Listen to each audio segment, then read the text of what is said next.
What's up, guys? Second morning. We're up here. We got into a little 5x5. We got some good footage of him. It was just still a little too small for the second day, but we had a good time this morning. So stay tuned for the afternoon. We'll let you know how it goes.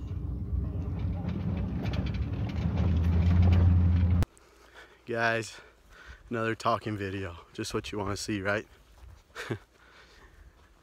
So day 3.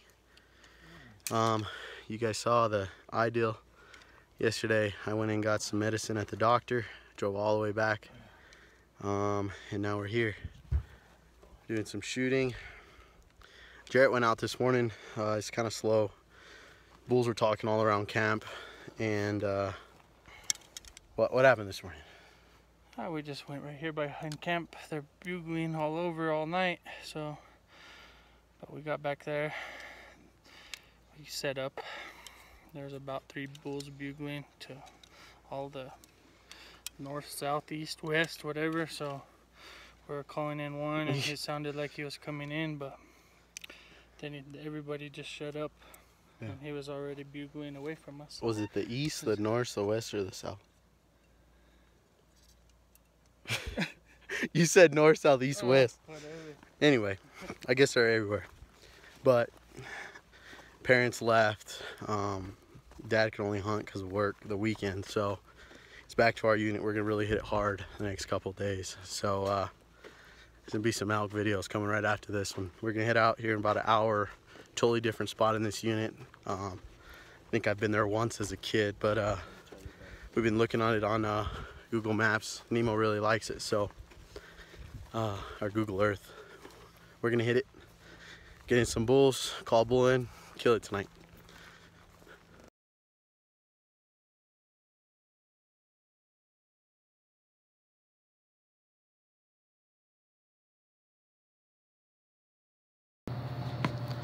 Yeah, guys, so what this is you know, we went up to this new spot. Like I said, Nemo's really liking the way it looked on X and everything, and so did I. And what it was some mountains that led into, the mountains were, you had to park and walk up into the mountains. There was a walking gate. So we got in there, and we figured that these elk would work from these mountains down into these meadows, but all the meadows and down the whole bottom is private. So what we were doing is we would hopefully get up there and catch them before as they were working down into the private for nighttime. And what happened is we figured these elk were gonna walk down, you know, towards dark, and they just came down early, and they beat us down to the bottom. And by the time we got up to the top of those mountains, we were looking down, and sure enough, we saw them, and all the elk were kind of off that mountain. There was some on the back end, but it wasn't worth going because they were already down towards the other meadow that was private. So we just were forced to sit here and watch this bull run these cows and run off all those little bulls. But it was a cool experience, and you know, good video to see this bull, kind of how he's acting and running these. So hopefully you guys can just enjoy this last little clip of him working these cows, a good New Mexico bull.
Guys, as you guys saw, that was another close call.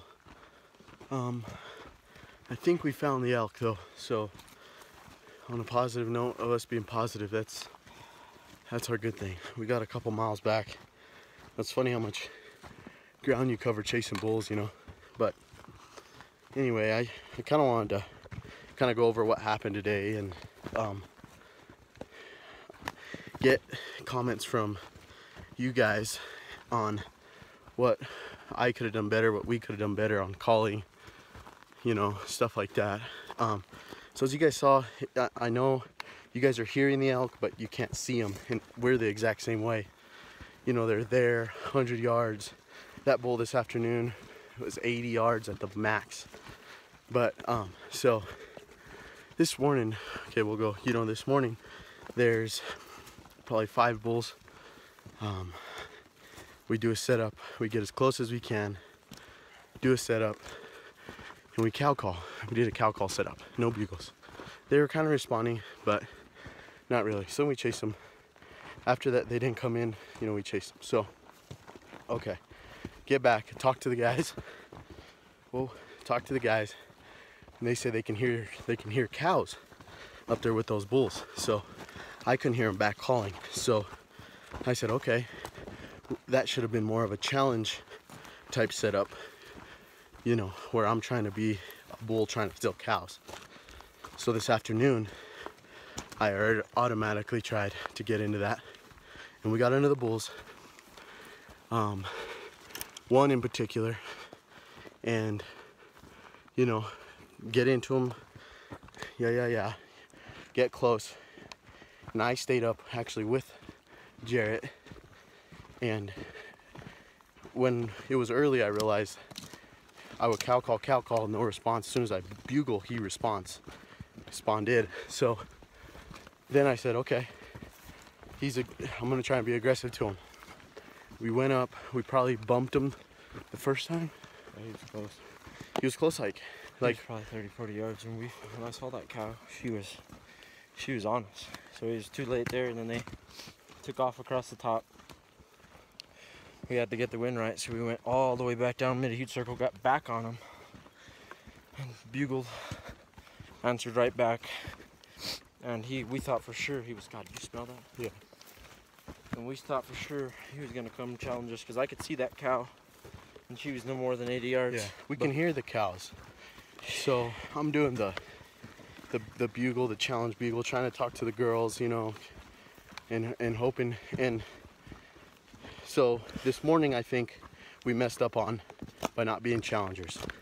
This afternoon, me and Nemo, Jarrett, Levi were talking, and that last setup that you guys saw, where he was only 80 yards, I mean, and actually had his attention, we're directly below him.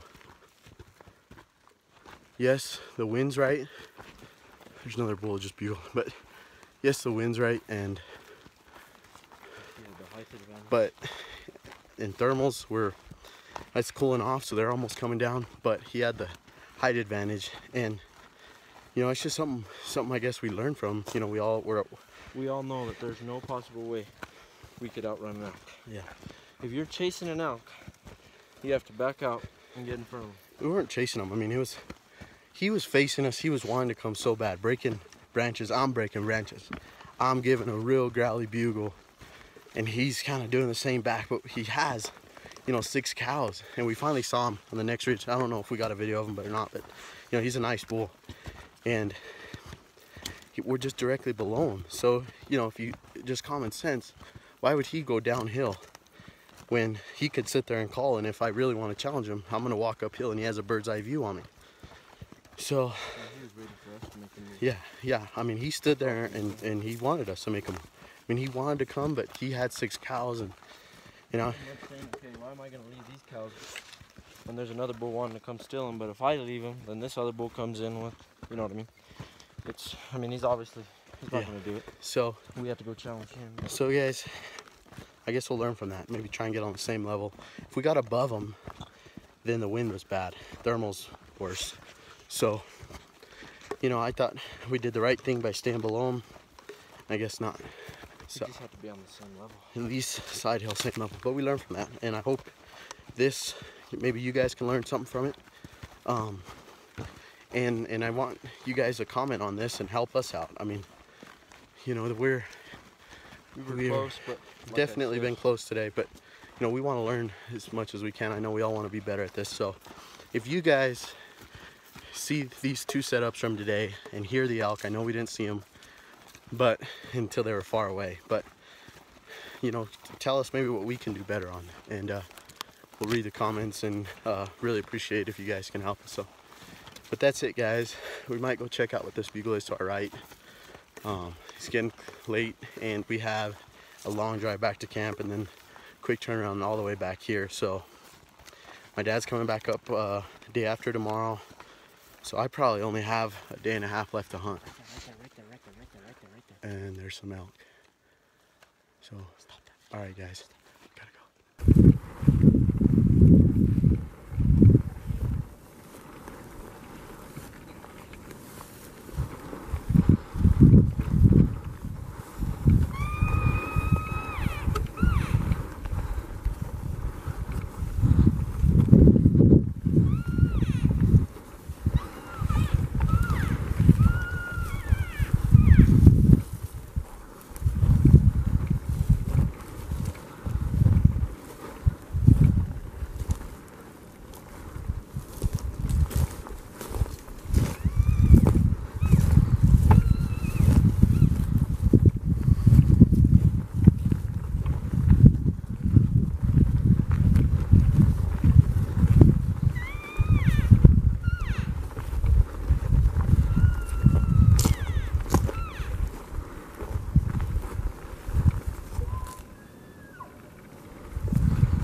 batteries almost dead.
He's right there, Buzz. He's right there, Buzz.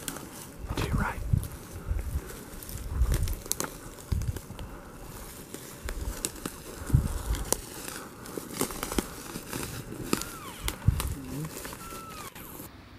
Hey guys, sorry I had to leave you on the cliffhanger there, but it was pretty neat the way all that worked out. You know, going back to the beginning of the video with the second day, you know, you saw Jarrett pass up on that bull. I think he had him at 15 yards.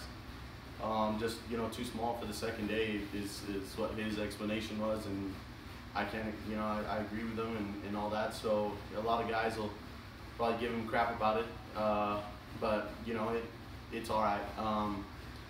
Yeah, and the rest of that video, you know, we just couldn't really suck them in all the way from that 80-yard mark to break that threshold into our shooting lane. We were having a hard time, as you guys saw in the morning, and then in the afternoon, just couldn't really get them. And coming off the mountain that afternoon, you guys saw what happened. I just kind of, I wouldn't call it spot and stalk, more of kind of hear and stalk, if that's such a thing. You just heard them breaking branches, breaking stuff, and bugling very, very faint. And you know, what you guys don't see in that video, you guys might be thinking like, why am I pushing so hard, you know, to get forward, to keep going, is that camera did so well with what little light there was. There was almost no light. I mean, it was definitely 10 minutes of shooting light left. I mean, when I shot, it was probably the last shooting light there was. It got dark on us maybe, you know, 20 minutes, 15 minutes, right after I shot. So, you know, that was just one of those things.